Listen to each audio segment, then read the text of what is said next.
As my name would suggest, I'm always looking for funky, soulful, flavorful sounds from my productions. And boy, I gotta say, it doesn't get much crunchier than this.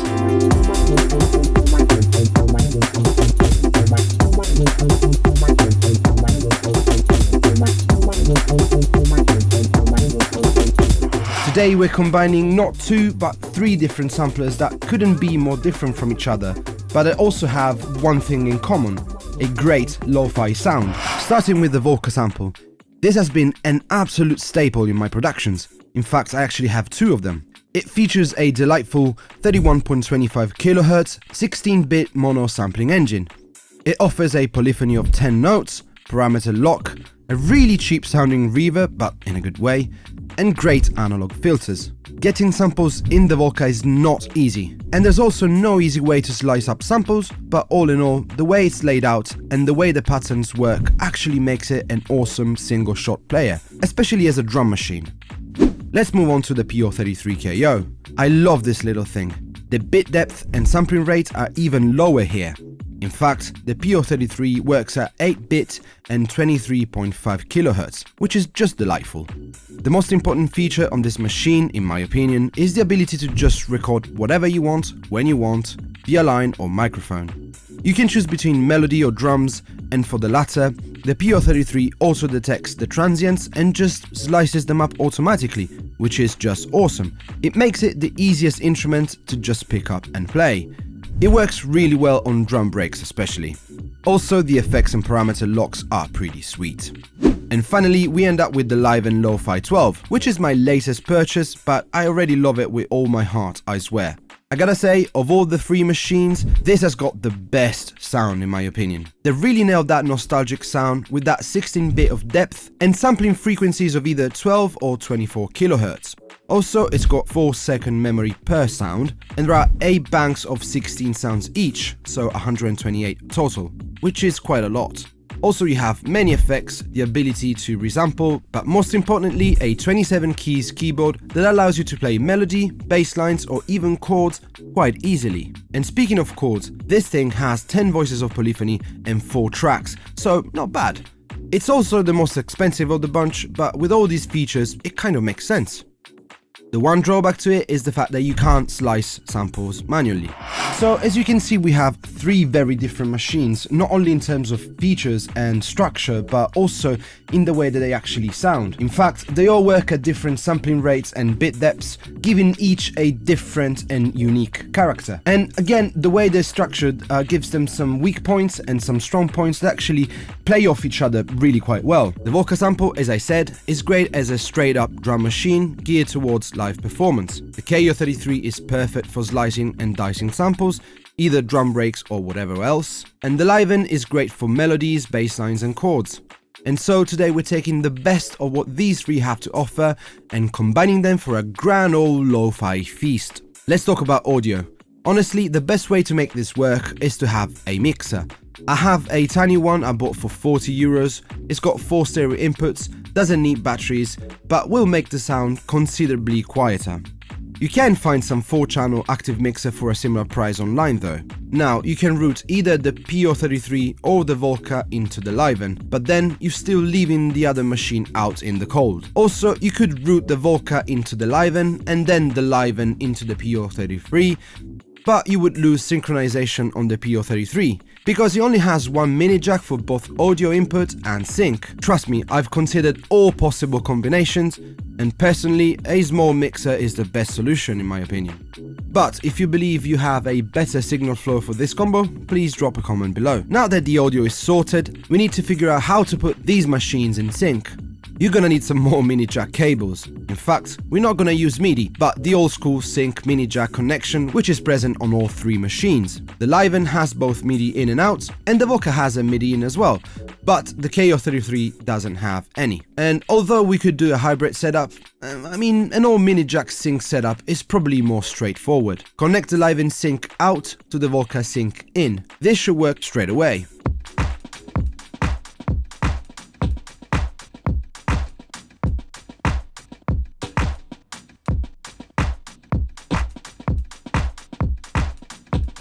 Then connect the Volca sync out to the po-33 sync in. you'll have to press record plus BPM until you get SY2 on the po-33. That means that the unit is ready to receive sync signals.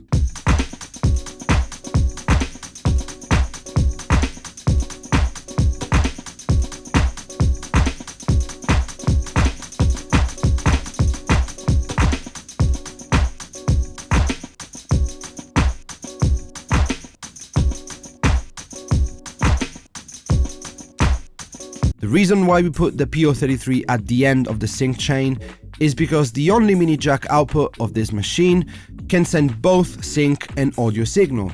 But in that case, the audio will be only mono. And if I can avoid that, I will. You never know, sometimes you want to just pan stuff left or right, you know? Now, with this old school sync, if you press play on the first machine, the other two won't actually start the playback. This connection would just literally sync them, but you have to manually press play on each of them on time when you need it. And you might need some practice to make it work, so keep that in mind.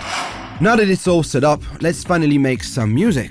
I'm not gonna dive deep into the beat making, otherwise this video is gonna be 2 hours long. Let's just say that I'm using the po-33 to do what it does best. I loaded a break from my free sample pack, Recycled Drums Volume 1. The po-33 sliced it up good, so I'm making a pattern out of it.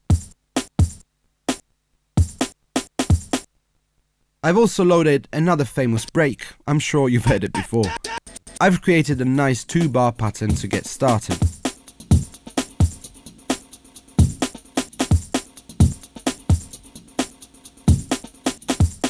I'm gonna use the Volca for single shots, and what better single shots than the ones found in my sample pack Big Umami Bombs Volume 1.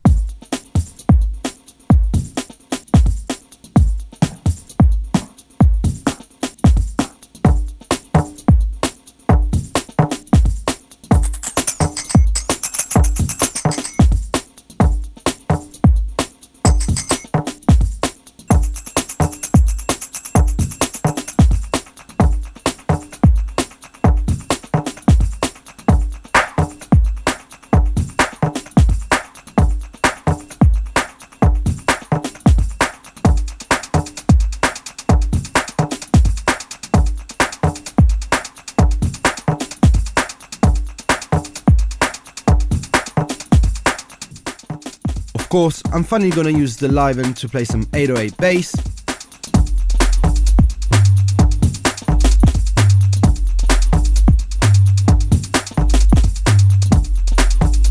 A melody line.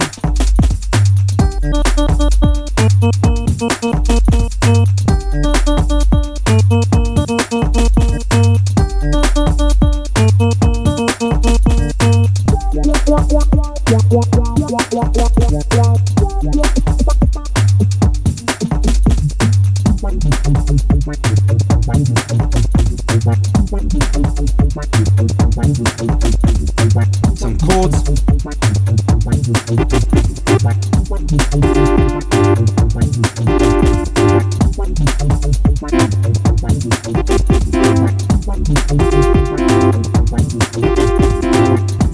Most of these sounds are from yet another sample pack of mine, which is Big Umami Bombs Volume 2. I'm gonna post links for all of these resources in the description box below. I'm gonna add a few vocals as well.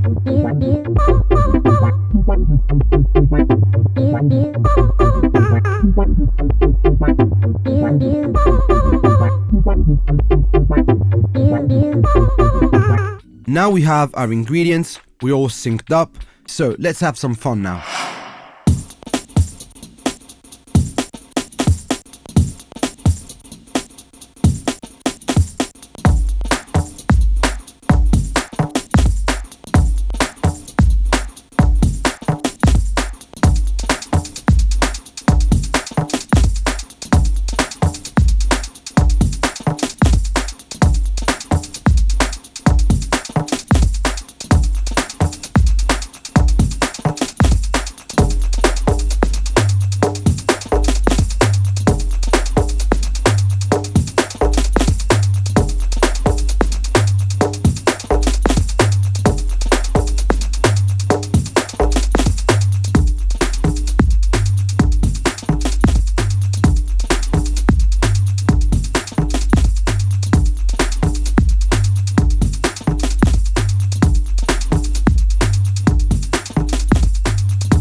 Sometimes, when I'm online looking to buy yet another sampler to feed my gear acquisition syndrome and also to fill my existential void, I actually hear a voice that says, "Dude, another sampler? Like, why don't you buy a synth? Or anything that makes a sound on its own?" And to its credit, the voice actually has a point. If you're building towards a dollar setup, it makes sense to, have a little variation in your arsenal, if that makes sense. You can have a sampler, then, a monosynth and a polysynth and blah, blah, blah, whatever. But me personally, I actually have a computer with literally all the plugins in the known world. And I've yet to explore like 90% of them. Now, when I go dollars, I love using samplers because they allow me to build on top of the sound design that I already did on the computer. Samplers are great because they add their own effects, their own personality, their own character. Dare I say, they add that extra umami flavor. That's it, yeah, that's it. And today's video shows you that, or at least I hope it did. If you enjoyed it, please like and subscribe, and please check out my sample packs, which I use extensively in this video. And yeah, see you next time, yeah? Bye.